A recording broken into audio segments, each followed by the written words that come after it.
Salut à tous, c'est Florian. Aujourd'hui, on va parler de Windows Server, puisque l'on va voir comment mettre en place un serveur d'impression sous Windows Server 2022. Donc le serveur d'impression en entreprise va être particulièrement intéressant pour gérer de manière centralisée les imprimantes et notamment faciliter le déploiement des imprimantes sur les postes clients au travers d'une GPO. On va aussi pouvoir gérer les autorisations. Par exemple, tel groupe peut imprimer sur telle imprimante, mais ne peut pas imprimer sur une autre imprimante. Et ça va permettre aussi de préconfigurer les imprimantes que l'on va déployer sur le réseau, par exemple pour forcer l'impression en noir et blanc par défaut afin de faire quelques économies. On va aussi pouvoir gérer les files d'attente de manière centralisée. Comme ça, si un fichier bloque une file d'attente, et bien ça va permettre de débloquer l'imprimante à distance, si on peut dire ça comme ça, à partir du serveur d'impression. Donc on va dire ça permet vraiment d'avoir une gestion centralisée, d'avoir une vue d'ensemble de ces imprimantes. Donc c'est vraiment très intéressant et très populaire comme rôle en entreprise. Aujourd'hui on va voir tout d'abord comment installer le rôle serveur d'impression, puis on verra comment ajouter sa première imprimante. On verra aussi la notion d'isolation de pilote, la notion de journaux d'impression. Et aussi on verra donc quelques petites astuces supplémentaires et nous parlerons aussi de l'installation d'une imprimante sur un poste client. Alors si ce programme vous plaît et vous avez envie d'en apprendre plus sur les serveurs d'impression sous Windows Server, il ne vous reste plus qu'à suivre cette vidéo, mais avant cela, pensez à vous abonner. Je suis connecté sur mon serveur Windows sur lequel je vais installer le rôle serveur d'impression. Donc c'est un serveur qui est déjà contrôleur de domaine Active Directory. Donc ça peut fonctionner comme ça peut aussi s'installer bien sûr sur un autre serveur qui est tout neuf ou qui a déjà d'autres rôles. Donc on va cliquer sur gérer, ajouter des rôles et fonctionnalités. On va passer ça, voilà, comme ceci. On va encore passer. Là on va cocher service d'impression et de numérisation de documents. On va valider ici pour du coup installer la console de gestion qui va être intéressante. On clique ensuite sur suivant, encore sur suivant. Là je vous laisserai le temps de lire les petites informations. Et au niveau des services de rôle, pour faire un serveur d'impression en interne, de manière simple, on va seulement cocher la partie serveur d'impression comme ceci. On va valider et on va cliquer sur installer. Donc voilà, pour installer le rôle en soi, c'est uniquement quelques clics ou éventuellement un petit peu de PowerShell, mais ça reste vraiment très simple. Voilà, l'installation est terminée, il n'y a pas besoin de redémarrer le serveur. Et on peut voir au niveau du menu démarrer, donc dans les outils d'administration, que je vais avoir ici maintenant l'accès à gestion de l'impression, donc à la console gestion de l'impression, qui va donner accès à mon serveur d'impression qui s'appelle SRV-ADDS-0. Donc maintenant on va voir comment manipuler cette console. En ayant pour objectif d'ajouter notre première imprimante. Maintenant nous allons ajouter notre première imprimante à notre serveur d'impression. Alors pour ajouter cette imprimante, nous allons avoir besoin de son pilote, parce que sans pilote on ne peut pas imprimer ou en tout cas prendre en charge toutes les fonctionnalités de l'imprimante, mais également déterminer un port, c'est-à-dire un port TCP/IP qui va permettre d'indiquer l'adresse IP de l'imprimante sur le réseau. Comme ça, le serveur d'impression sait qu'il peut contacter l'imprimante via cette adresse IP. Alors, au niveau de la console de gestion de l'impression, on peut du coup soit créer directement une nouvelle imprimante et tout faire via l'assistant, soit le faire en plusieurs étapes. Ce que l'on va faire, donc on va aller dans la partie pilote. Ici, on va faire un clic droit, ajouter un pilote. Il y a un assistant d'ajout de pilote qui se lance.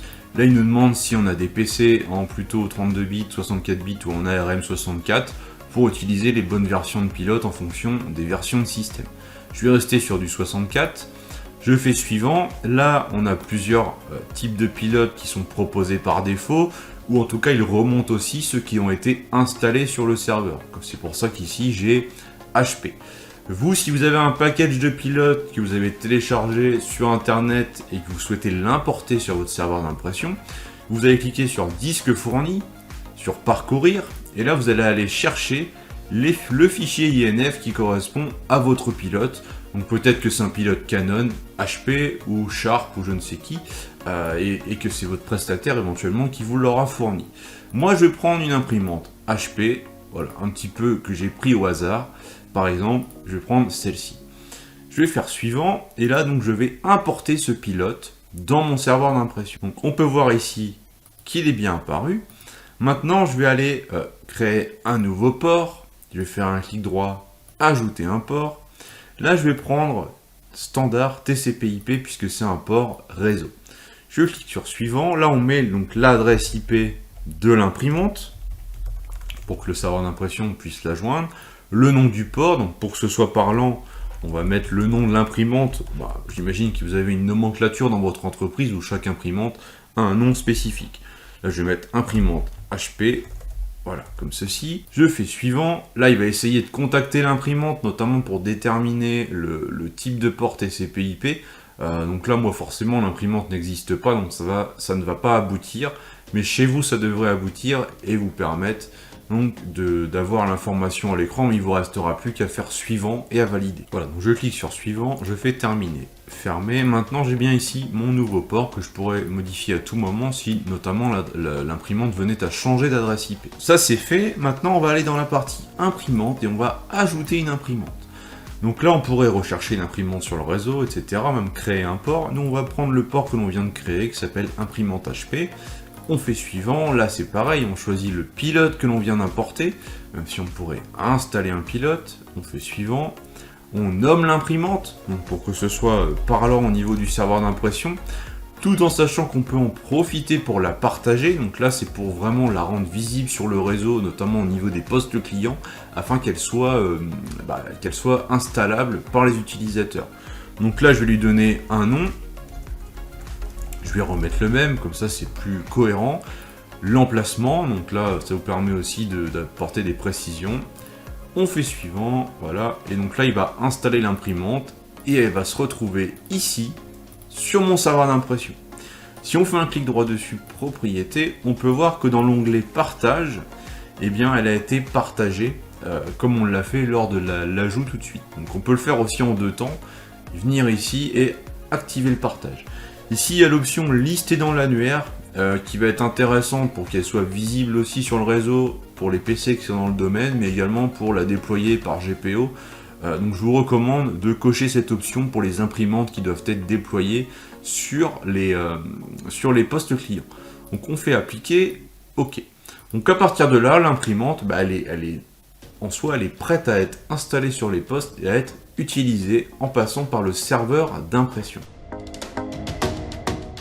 Si on veut aller un peu plus loin dans la personnalisation, on peut faire un clic droit, définir des valeurs d'impression par défaut. Et donc là, ça va permettre de préconfigurer l'imprimante pour que, au niveau des postes clients, eh bien, quand elle est installée, elle arrive avec cette configuration-là. Et ça permet par exemple de dire, moi tiens, par défaut, je veux utiliser un papier de tel type, ou je veux avoir l'impression uniquement en noir et blanc, ce qui est un paramètre relativement populaire en entreprise pour éviter d'avoir trop d'impressions couleur, sachant que les impressions couleur ont un coût plus élevé que les impressions noir et blanc. Donc on peut comme ça préconfigurer l'imprimante. Donc une fois que c'est fait, on valide. On pourrait également configurer l'imprimante en elle-même via l'onglet paramètres du périphérique. Donc là c'est un peu différent des paramètres par défaut. Ensuite on a la partie sécurité qui va être intéressante puisque quand on gère des droits sur des fichiers ou des dossiers, c'est pour dire si on peut accéder ou non.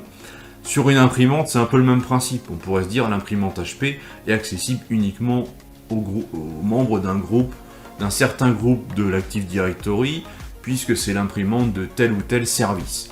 Donc c'est via cet onglet qu'il faudra gérer ses droits, tout en sachant que l'on peut aussi gérer les droits de manière assez fine, dans le sens où on peut dire, tiens, tout le monde peut imprimer sur cette imprimante, ce qui est vraiment le droit par défaut, c'est que tout le monde peut imprimer.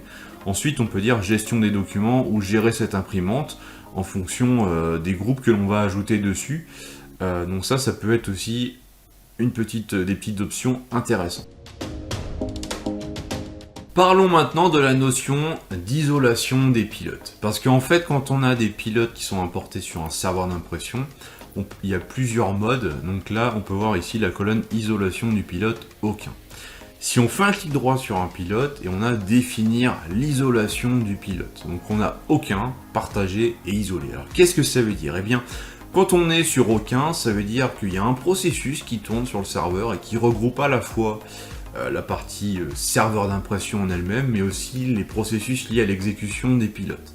Alors ce que ça signifie, c'est que ça consomme un peu moins de ressources parce qu'on n'a qu'un seul processus. Par contre, si on a un pilote lié à une imprimante du serveur d'impression qui plante, eh bien ça va impacter toutes les autres imprimantes, mais aussi le serveur d'impression dans son ensemble, puisque c'est normalement le processus complet qui va planter, et donc ça aura un impact plus fort. Ensuite, on a l'isolation des pilotes partagés. Là, ça veut dire qu'on a un processus pour la partie serveur d'impression et un processus pour tous les pilotes qui seront en mode partagé. Donc là, on va dire que ça peut potentiellement faire planter toutes les imprimantes qui sont en mode partagé, mais pas faire planter pour autant le serveur d'impression en lui-même. Donc ça, c'est un petit peu un intermédiaire, tout en sachant que le mode optimal, c'est de mettre tous les pilotes en isolé. Là, ça veut dire que chaque pilote est exécuté dans un processus différent, et donc si un pilote plante, ça va uniquement planter, faire cracher l'imprimante ou les imprimantes qui utilisent ce pilote, et non pas les autres imprimantes, et non pas non plus le serveur d'impression en lui-même. Donc ça, c'est, on va dire, le mode recommandé. Par contre, ça va consommer un petit peu plus de ressources, donc on va dire, il faut tester en fonction notamment du nombre d'imprimantes que vous avez à gérer sur le serveur, mais aussi des ressources que vous avez sur ce serveur. En conclusion, il faut vraiment retenir que le mode isolé est plus sécurisant d'un point de vue de la continuité de service du service d'impression. Un mot sur les journaux d'impression que l'on peut aussi améliorer. On va dans l'observateur d'événements, on peut faire un clic droit ici, observateur d'événements. Ensuite, on va parcourir les journaux de Windows dans la partie journaux des applications et services, Microsoft, Windows, et on va chercher Print Service qui est ici. On a les journaux admin par défaut, mais on a aussi les journaux opérationnels que l'on peut activer via un clic droit, activer le journal.